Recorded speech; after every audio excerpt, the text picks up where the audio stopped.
Desde su nacimiento, en 6 años, la Gestapo había pasado de policía secreta regional a elemento crucial en el ascenso y extensión del Tercer Reich.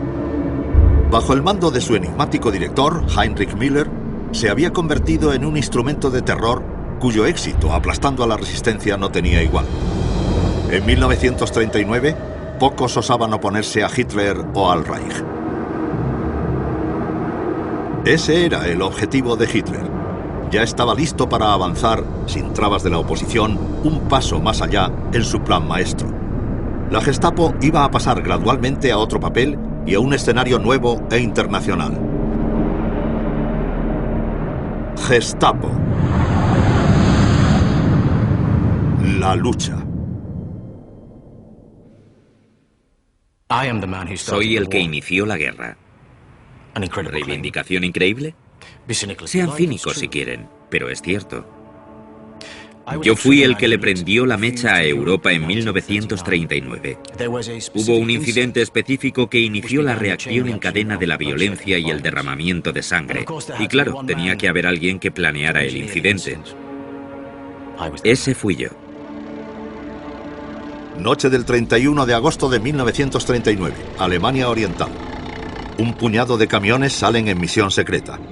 Se trata de la Operación Tannenberg, con órdenes directas del jefe de seguridad, Reinhard Heydrich, y de su ayudante, el jefe de la Gestapo, Heinrich Müller. Se había ido acumulando la tensión en la frontera entre Alemania y Polonia. La prensa alemana había informado de que había habido muchas provocaciones polacas, todas ellas infundadas.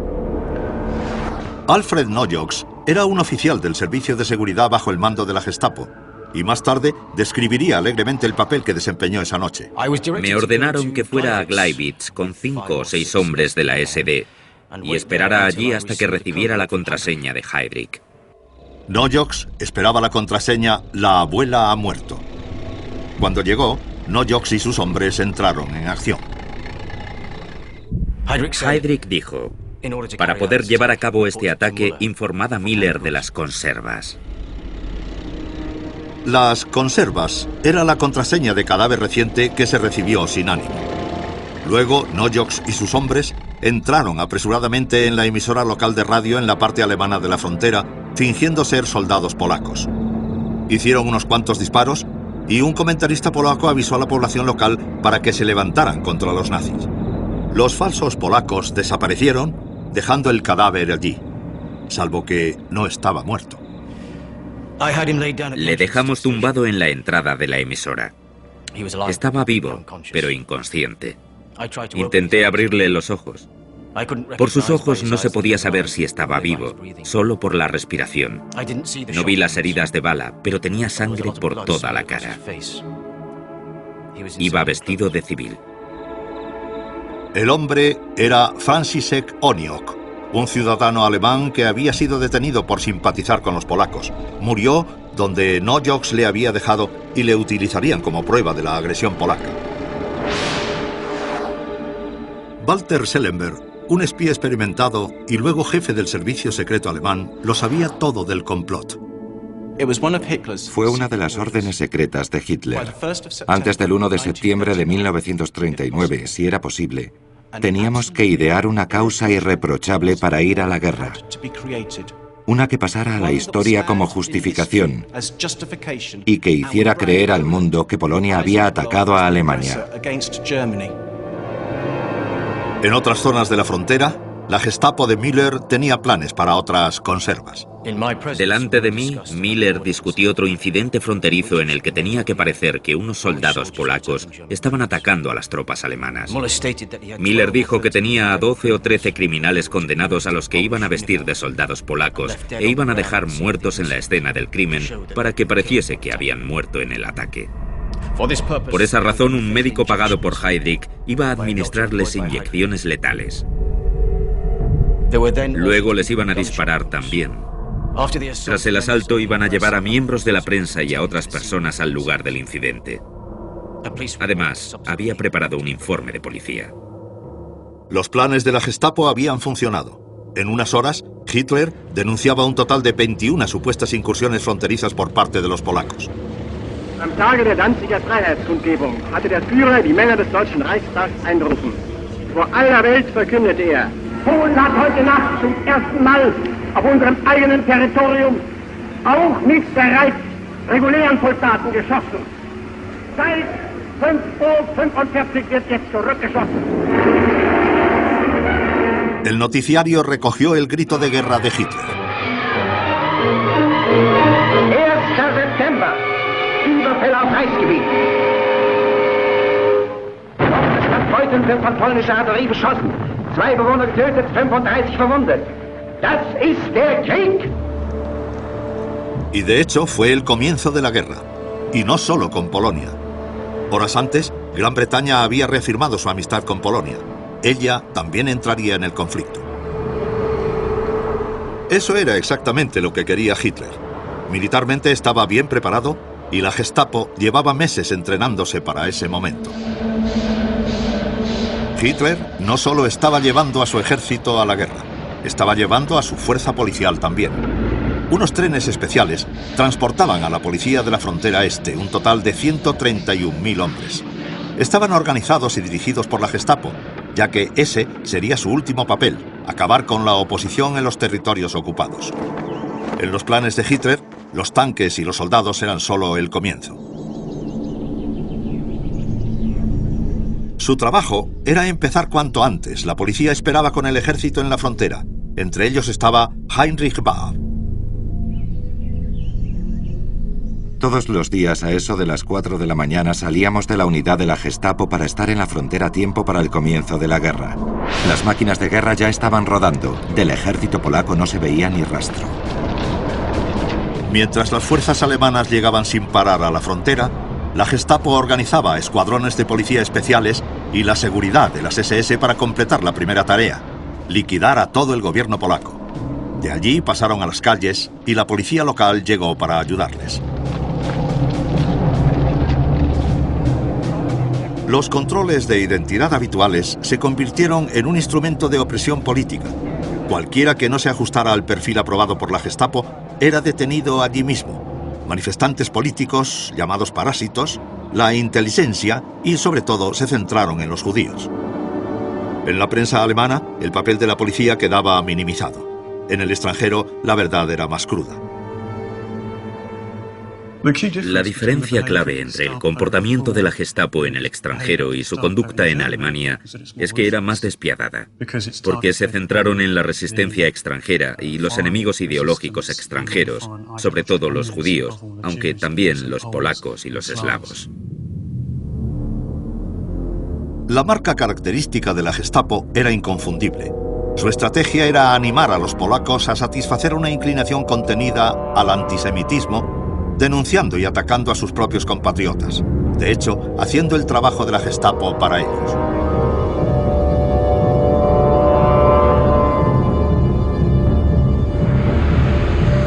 Los detenidos eran deportados a los nuevos campos de concentración en el este, diseñados a partir del original de Himmler en las afueras de Múnich, Dachau. El poder combinado de la Wehrmacht y la Gestapo eran sobrecogedores. En unas semanas Varsovia había caído. Me sorprendí al ver que la preciosa ciudad que había conocido había quedado reducida a escombros y cenizas, a gente hambrienta y acongojada. Una nube de polvo se cernía sobre la ciudad y el olor dulzón de la carne quemada lo inundaba todo. Todo estaba silencioso. Varsovia era una ciudad muerta.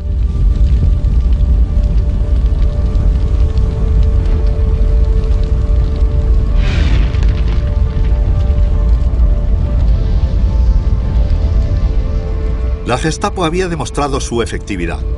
Desde entonces sería la clave del control alemán sobre los territorios ocupados, la piedra de toque de su expansión.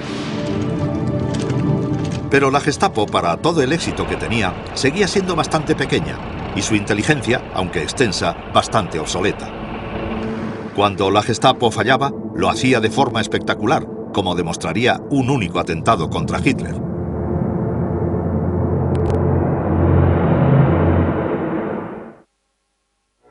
Am Vorabend des 9. November erfolgte das ruchlose Bombenattentat auf die traditionelle Führerkundgebung im historischen Bürgerbräukeller. Der Führer hatte die Versammlungsstätte kurze Zeit vor der Katastrophe verlassen. Wäre die Kundgebung wie üblich verlaufen, so hätte der Mordplan sein Ziel erreicht. La explosión fue cosa de un solo hombre. La Gestapo no sabía nada. Ni se lo esperaba ni habían detectado la bomba. Fue un fallo espectacular. Hasta para la Gestapo, la niña de los ojos del Führer, recuperarse de ese desastre no sería fácil.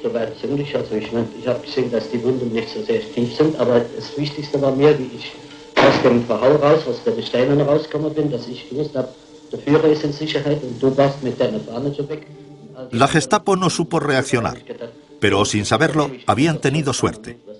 En uno de los controles fronterizos rutinarios, ese mismo día, habían encontrado a un hombre intentando pasar a Suiza.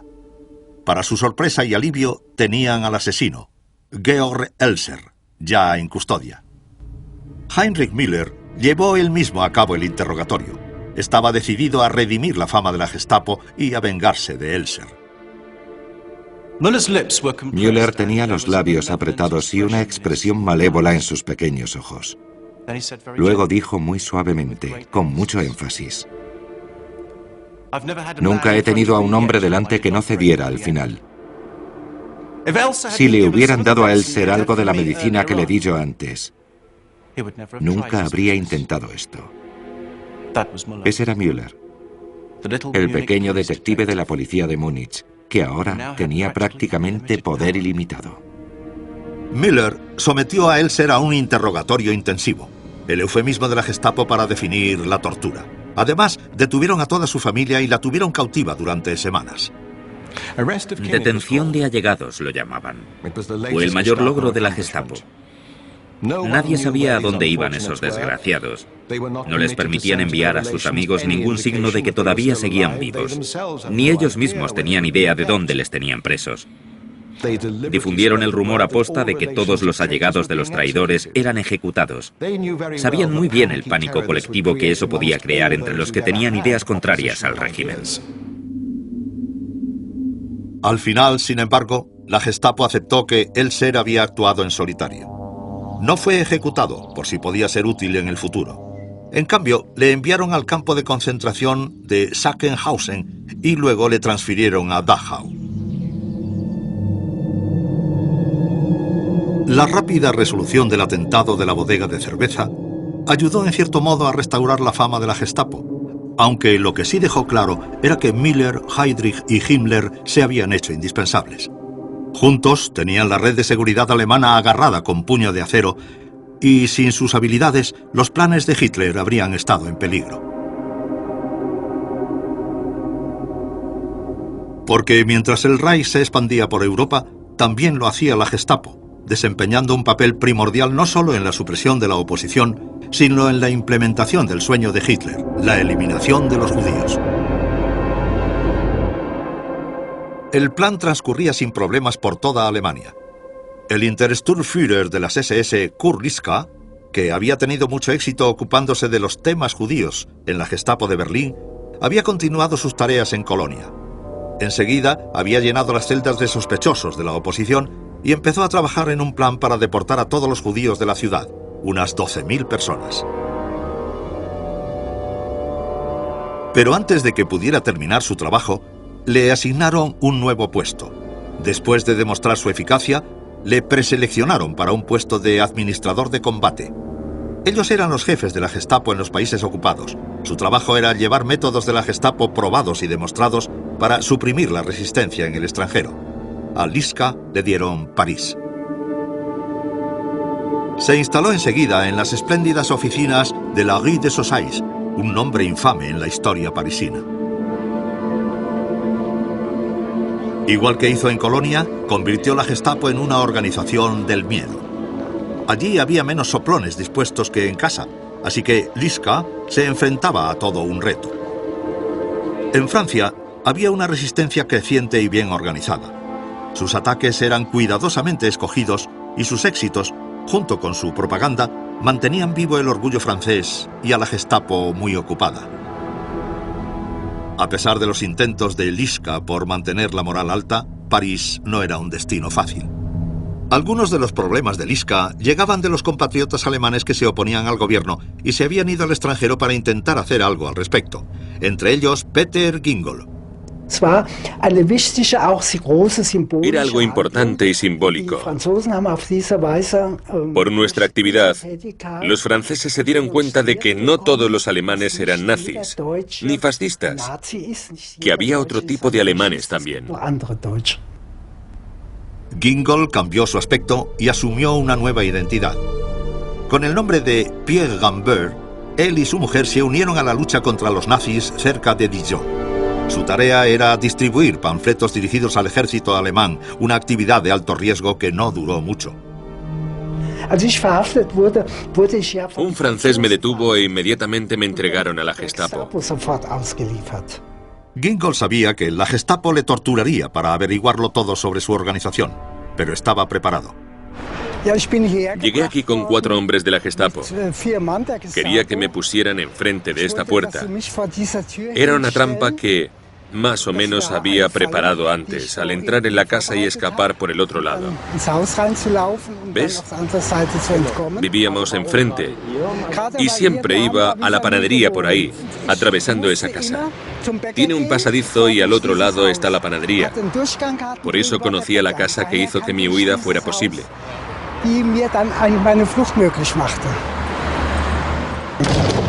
Sabía que corría para salvar la vida. Salí por esta puerta y bajé a la calle de la derecha. Así fue. Gingol consiguió volver a la resistencia y volvió a cambiar su aspecto, esta vez añadiendo un par de anteojos y un bigote. La Gestapo no le atrapó. Otros, como el agente doble suizo Jacob Leonhardt, no tuvieron tanta suerte.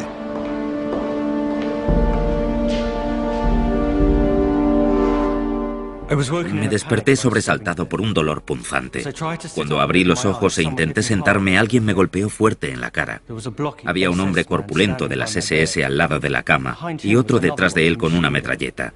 «Levántate, cerdo», me gritó, y me golpeó otra vez en el pecho con la porra, dejándome sin aliento. Me sacaron a la fuerza de la cama y me ordenaron que me vistiera, golpeándome todo el rato. Se llevaron mi pasaporte y mis pertenencias y registraron todo en busca de armas. Por un instante, pareció que el hombre de las metralletas me iba a disparar allí mismo, pero el otro le detuvo. «No lo hagas. Tenemos que llevarle al cuartel». Me sangraban la boca y la nariz, tenía la cara llena de sangre y se estaba empezando a hinchar. Apenas podía moverme. Me arrastraron hasta el coche, me llevaron por la ciudad a toda velocidad y se detuvieron en un edificio que tenía una placa en la puerta: Policía Secreta del Estado, la Gestapo. Pusieron a Leonhardt en custodia protegida, el eufemismo de la Gestapo para definir el arresto político. Se quejó al oficial interrogador de que era inocente. Herr Leonhardt dijo: «Sabe que tenemos métodos que le harán darnos una confesión». Pero yo insistí que no tenía nada que confesar. Me vendaron los ojos, me empujaron la cabeza para estamparme la cara contra la pared. Se me rompieron las gafas y sentí un dolor agudo en los ojos. Me tambaleé hacia atrás, pero no me dejaron hasta que me desmayé, incapaz de moverme, con las cejas rotas, los pómulos destrozados y la nariz rota. Helen Motkiewicz era una joven luchadora de la resistencia judía infiltrada en la Gestapo de Bruselas. La palabra sótano tenía connotaciones terribles en la Gestapo. Era una cámara de tortura digna de la Inquisición. Oí unos gritos tan estremecedores que perdí la cabeza e impulsivamente corrí hacia la fuente. La puerta de la habitación estaba abierta y dentro había 2 torturadores desnudos de cintura para arriba, azotando a un hombre encadenado a lo que parecía una mesa de carnicero. Le habían golpeado el cuerpo hasta dejarlo en carne viva, una masa de jirones de carne cortados y heridas abiertas. Cuando los hombres me vieron, se detuvieron sorprendidos. Uno de los hombres me preguntó qué demonios estaba haciendo allí. Le solté que los gritos del hombre se podían oír arriba y le pregunté tontamente qué sentido tenía pegarle hasta matarle si no hablaba. En París, Kurt Lischka había recibido un nuevo encargo. Debía comenzar las deportaciones de todos los judíos de Francia. y ahí es donde creyó que de verdad podría demostrar su valía. Cuando al final París fue liberada en 1944, la Gestapo no tuvo tiempo de destruir los informes. Las montañas de documentos que dejaron tras de sí son el testimonio de la diligencia de Lischka.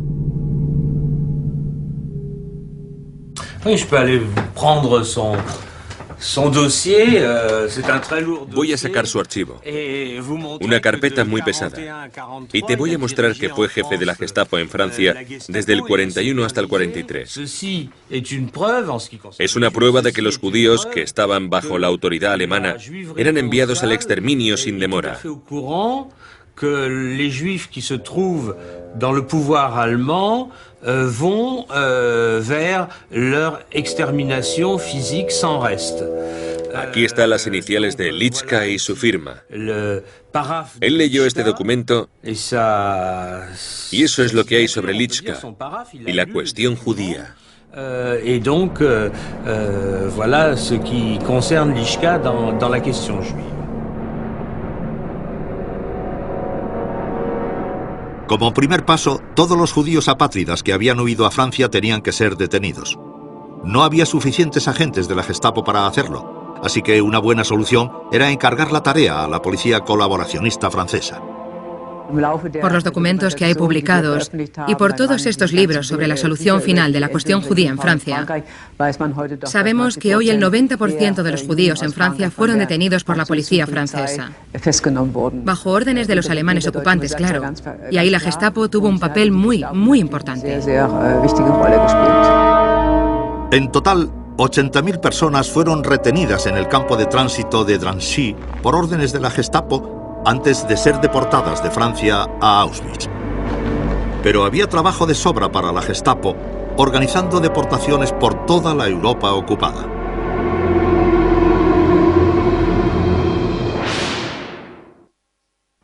...1941... y la guerra iba bien para Hitler. La mayoría de los alemanes, borrachos de la gloria de la victoria, seguían apoyando a los nazis con entusiasmo. La mitad de Europa estaba bajo control alemán y muchos soñaban con que la paz llegaría pronto, con Europa unida bajo la esvástica. Pero Hitler tenía otros planes. Lejos de buscar la paz, planeaba expandir la guerra, lanzando un ataque sobre un viejo enemigo, la Unión Soviética. Y estaba ansioso por completarlo con una política que ya había comenzado, el exterminio de los judíos de toda la Europa ocupada. La Gestapo había estado ayudando con esa tarea durante un tiempo, pero de forma poco sistemática. Ya habían dado con una idea para simplificar las cosas, dar etiquetas a los judíos. El comienzo de 1942 vio a Heinrich Müller, jefe de la Gestapo, de camino a una conferencia importante a las afueras de Berlín. Reinhard Heydrich, la mano derecha de Hitler, había recibido instrucciones para iniciar todos los preparativos organizativos, prácticos y materiales para una solución completa para la cuestión judía por toda la zona de influencia alemana en Europa. Eso implicaba un genocidio y la Gestapo y las fuerzas policiales que controlaban lo llevarían a cabo. Adolf Eichmann era el especialista en judíos en la Oficina de Seguridad del Reich.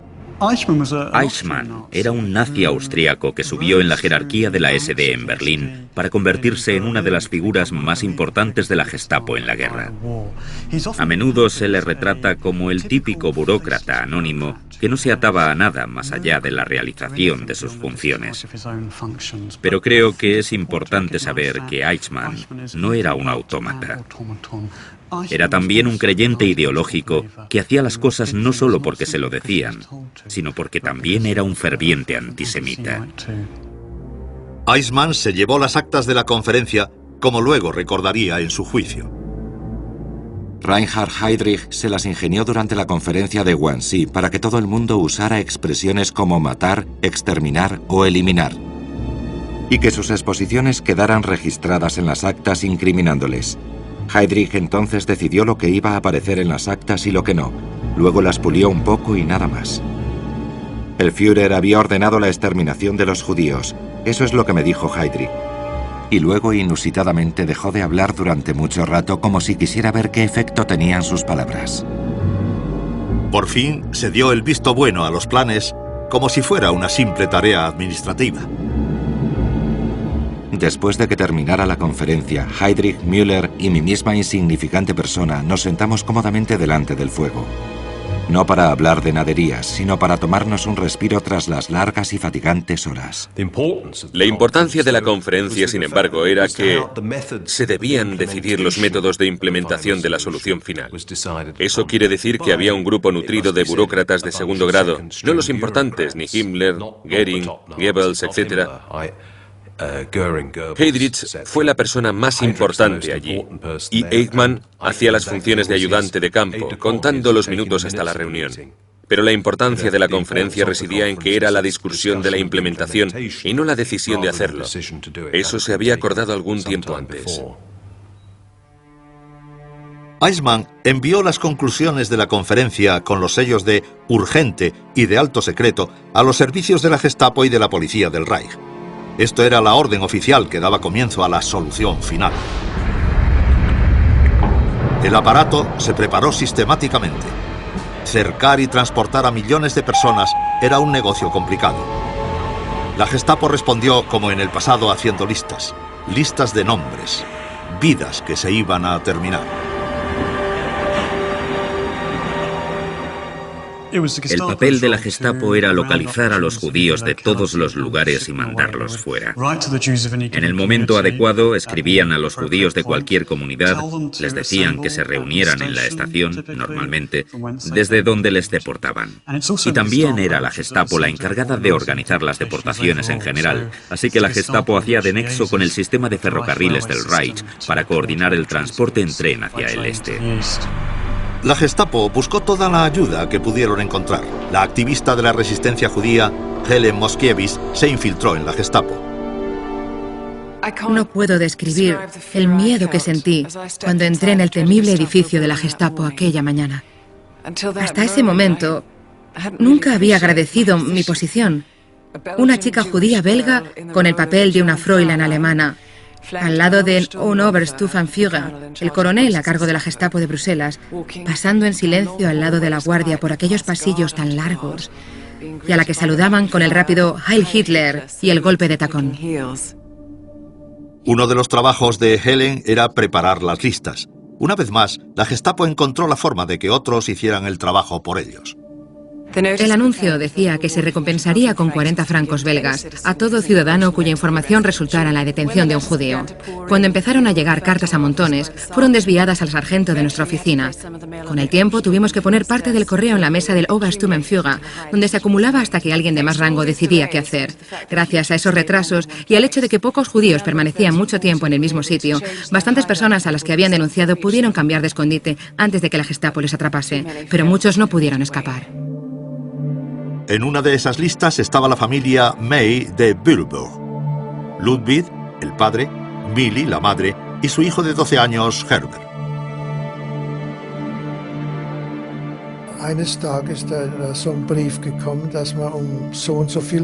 Un día llegó una carta que decía que teníamos que estar a tal hora en el salón de conciertos. Se nos permitía llevar una maleta y un poco de comida. Mis padres obedecieron. No dijeron, no vamos a hacerlo. Eso no se hacía. Hacías lo que te decían. Así que todos los judíos de Petersberg fueron al salón esa mañana sin preguntar por qué o para qué. Esa era la Gestapo.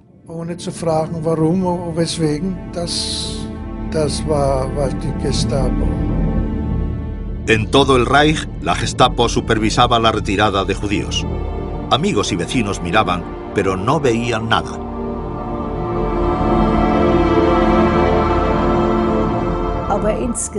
Yo creo que la gente miraba para otro lado. Querían poder decir luego que no habían visto nada. Sí que lo veían, pero no querían verlo. En muchos casos, eran esos mismos vecinos los que habían denunciado a los judíos. Al menos en Bruselas iba a haber una compensación. Y después de un tiempo, los soplones empezaron a llamar para reclamar sus 40 francos. Decidimos que cada soplón tendría una cita para recoger su dinero. Eso nos permitía copiar los nombres y direcciones de los soplones en una lista que iba luego al cuartel general de la Resistencia. Y allí quedaban archivados para referencia y compensación futura. A veces incluso después de la guerra. Como les habían dicho, los 852 judíos de Würzburg se reunieron en el salón de conciertos el 25 de abril de 1942. Esperaron a recibir instrucciones entre las imágenes familiares de la vida normal, como los carteles de un concierto a la noche siguiente, un espectáculo de Wilhelm Strins, un cantante de baladas.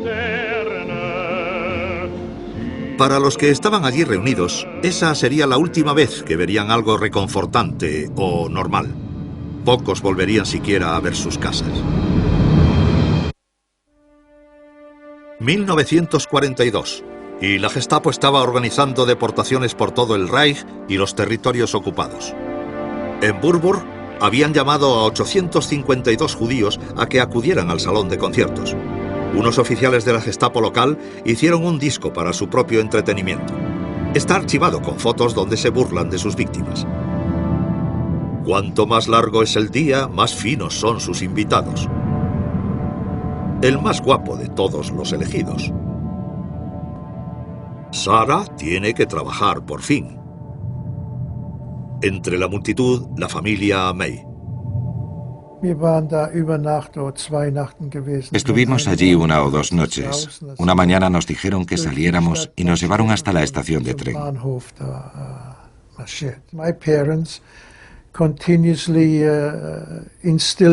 Mis padres no dejaban de decirme que todo iba bien, que no me preocupara, que todo saldría bien, que ellos estaban allí. Yo no estaba asustado porque ellos me cuidaron. Estaban allí y todo iría bien. No pensaba que nos fuera a pasar nada malo. El plan era más meticuloso que nunca. Dividieron el salón de conciertos en secciones, hombres y mujeres. Separaron a las familias que nunca volvieron a unirse. Los oficiales de la Gestapo supervisaron toda la operación, algunos de ellos vestidos de paisano. Oswald Gundelach, el ayudante criminal senior de la Gestapo de Würzburg, también participó en la deportación. En 1922 se había incorporado a la Policía Provincial Bávara y luego en 1933 a la Gestapo. Luego diría que le transfirieron contra su voluntad y que las tareas que llevaba a cabo eran muy normales, deberes policiales aceptables. A Gundelach le ordenaron acompañar a los 852 judíos a la estación de tren. Al final se enviaron 6 oleadas de deportados desde esa estación. 2.063 judíos en total. La operación fue perfectamente. La mayoría de los pasajeros creía que les iban a reasentar.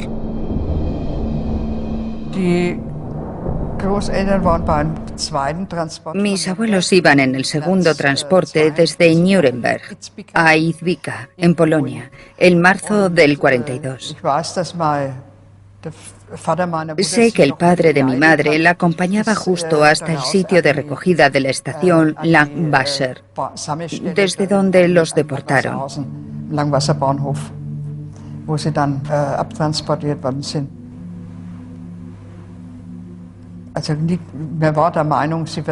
Debo decir, bueno, pensamos que los pondrían juntos en algún gueto y quizá habría la posibilidad de volver juntos más tarde.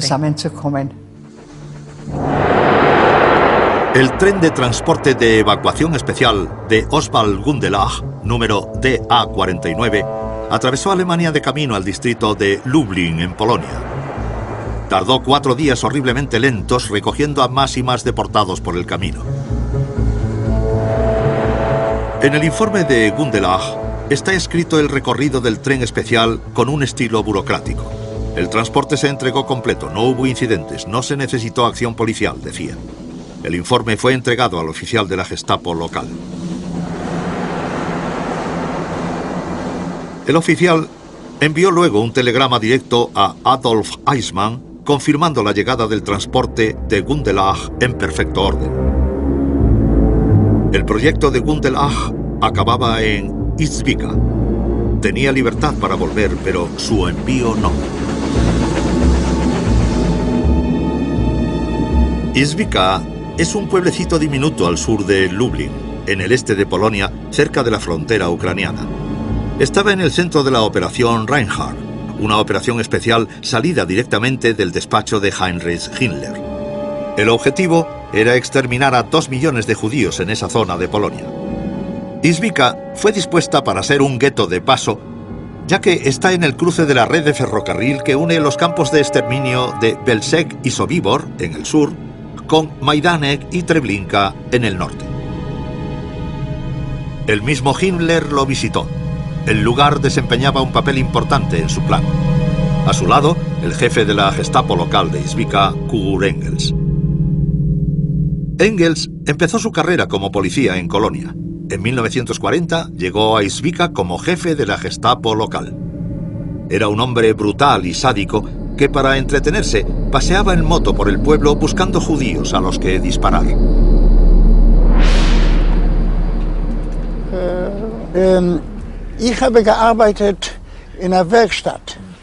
Yo trabajaba en un taller. Cuando Engels llegó a Izbica tenía una moto, una BMW. Llegó al taller donde yo trabajaba con un amigo, Wolf. Me mandaba limpiarle la moto constantemente. Encontraba a gente, a judíos todos los días. Los llevaba al cementerio y les disparaba. Decían de Engels que no podía desayunar antes de disparar a un judío. Todas las mañanas temprano salía de su casa y se paseaba hasta que veía una cara que no le gustaba. Decían que siempre se reía cuando disparaba. La tarde del 28 de abril, cuando llegó el tren de Gundelach de Burburg, Engels tenía que recibir a los judíos. Sin embargo, Izbica ya estaba lleno, y un retraso más al norte le impedía mandar el tren de los judíos a los campos de exterminio. Engels encontró una solución sencilla. Organizó y participó en un fusilamiento masivo de los varios miles de judíos que había en el tren. La familia May sobrevivió a la masacre solo para morir en los campos de concentración. Herbert fue el único que sobrevivió hasta el final de la guerra. Otra vez en Burburg, la Gestapo mantenía unas cuentas meticulosas. Todos los gastos se anotaban rigurosamente, hasta el último pfennig. Ese tren en particular, incluyendo el transporte, los guardias, el viaje, los gastos de hospedaje y electricidad, se facturó por 52.933 Reichsmark y 4 pfennig, unos $240.000 de ahora. Trabajando juntas, la Gestapo y la policía peinaron toda la Europa controlada por Alemania para enviar más cargamentos a Izbica.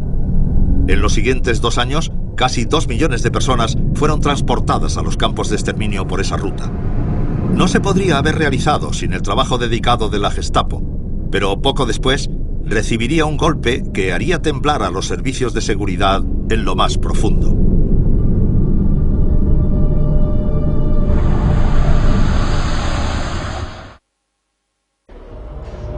Mayo de 1942. Reinhard Heydrich, jefe de la Oficina de Seguridad del Reich, fue recompensado por su lealtad despiadada hacia Hitler y le enviaron a Praga como protector del Reich, o dicho de otra forma, jefe absoluto. La gloria se ajustaba a su vanidad y tenía una solución sencilla para la obstinada resistencia checa que encontró en su nuevo puesto. Simplemente soltó la correa de la Gestapo. Detuvieron a cientos de personas y cuando a Heydrich se le antojaba, se llevaban a cabo ejecuciones sumarias en las calles como una carnicería pública. La Gestapo se volvió demasiado confiada, pero la ofensiva tuvo el efecto contrario. La resistencia se endureció. Heydrich iba a su despacho en el castillo de Praga en un descapotable con su banderín personal. Los activistas de la resistencia checa tiraron una bomba dentro del coche, pero Heydrich no murió al instante. Un transeúnte llamó a una ambulancia, aunque Heydrich murió en el hospital.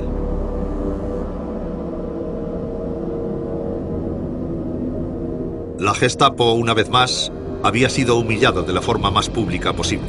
La muerte de Heydrich repercutió en todo el Reich. Tausende und Abertausende, vor allem Angehörige der schaffenden Bevölkerung, defilieren im Ehrenhof der Prager Burg an dem Sarg Reinhard Heydrichs vorüber. Los líderes nazis sintieron mucho esta pérdida.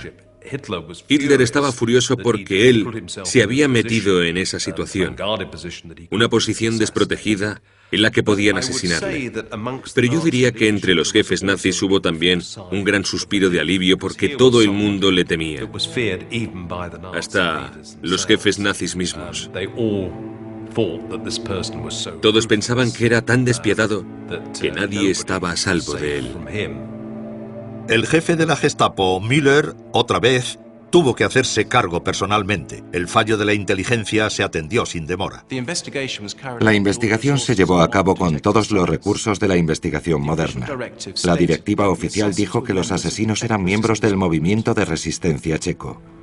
Muchos sospechosos fueron detenidos y se hicieron redadas en todos los escondites conocidos. Los informes parecían el guión de una película de acción. Por falta de pruebas específicas, la Gestapo eligió una técnica de saturación. 13.000 checos fueron detenidos en los siguientes días y 600 fueron ejecutados. En el pueblo de Lidice, fusilaron a todos los hombres en una masacre que duró 10 horas. Las mujeres y los niños fueron deportados a los campos de exterminio.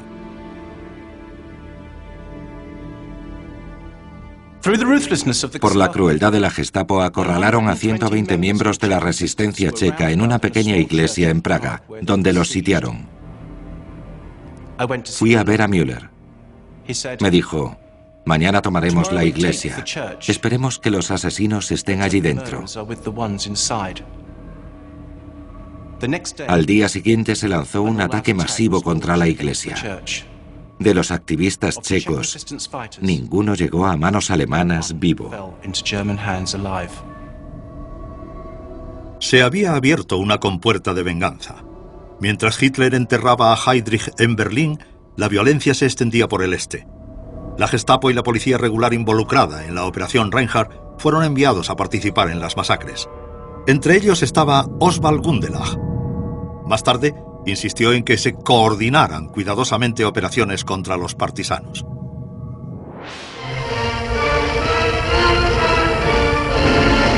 Die Rädelsführer der Bande werden ihrer gerechten Strafe zugeführt. Befehlsausgabe. Es geht um die Bekämpfung von Banditen. Der Sicherheitsdienst hat die Schlupfwinkel erkundet. Nun gehen Einheiten der Polizei zum konzentrischen Angriff vor. Verhör eines Bauern. Er gibt Auskunft über den Weg zu dem gesuchten Bandennest. In breiter Front wird das Gelände durchgekämpft. Lublin, en Polonia. En noviembre de 1943 se lanzó la Operación Festival de la Cosecha. Hasta las masacres checas, la Gestapo no había realizado asesinatos sistemáticos, simplemente habían entregado a sus víctimas a otros y ellos se habían lavado las manos. Pero ahora, en la Operación Festival de la Cosecha, se afianzaron en su nuevo papel. La Gestapo asesinó a 43.000 judíos en Lublin. Las unidades de la Gestapo se habían convertido en escuadrones de la muerte. Los agentes de policía describían sus nuevos deberes en cartas y diarios.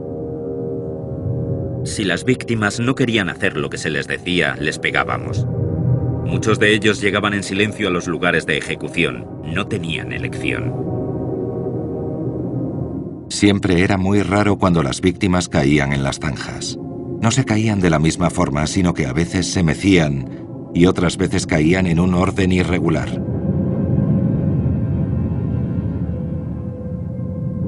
No me agrada disparar a gente indefensa, aunque sean judíos. Prefiero el combate cara a cara. Bueno, buenas noches, cielo. La guerra trajo un cambio a una Gestapo rigurosamente controlada y clínicamente organizada. La maquinal extinción de vida humana se había convertido en una rutina. Se había abierto una puerta. La brutalidad de la Gestapo giraría sin control, ahora que su punto de mira se volvía hacia la misma Alemania.